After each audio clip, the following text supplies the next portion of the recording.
nous, les réseaux sociaux transforment la société en accélérant l'information, le débat politique et le divertissement. Cette plaque numérique sert de lien vital entre individus et entre communautés. Ces plateformes constituent un canal majeur de communication publique, de marketing numérique et de commerce en ligne pour les petites entreprises. Aya Daliana Bivigou, jeune gabonaise entrepreneur, nous explique comment les réseaux sociaux impactent le secteur économique.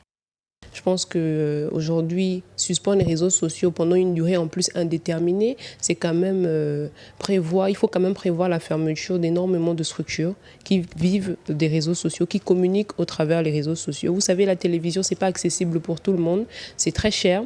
Peu d'entreprises peuvent se permettre des publicités à la télévision et peu d'entreprises en ce moment peuvent se permettre encore de faire du porte-à-porte pour les clients. Donc ça reste quand même assez difficile, donc il y a cet impact économique-là.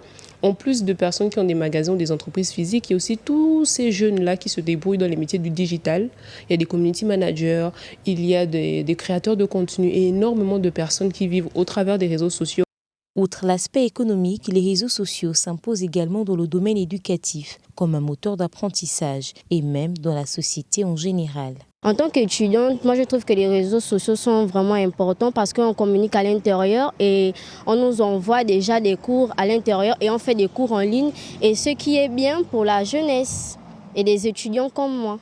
Les réseaux en général ont aujourd'hui un impact fondamental dans l'organisation de la société.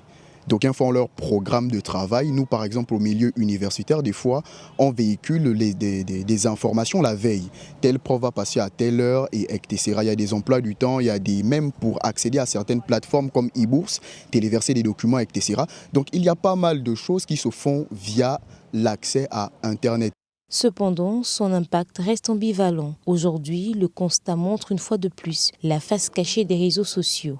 S'il faut parler de l'apport négatif, c'est forcément tout ce qui est véhiculé à l'intérieur comme des informations, comme des choses pas toujours saines. Face à une recrudescence de nombreux débordements sur la toile, les autorités gabonaises ont décidé de suspendre jusqu'à nouvel ordre les réseaux sociaux, ce qui entraîne de vives réactions. Cela prouve l'impact réel des réseaux sociaux sur la société gabonaise.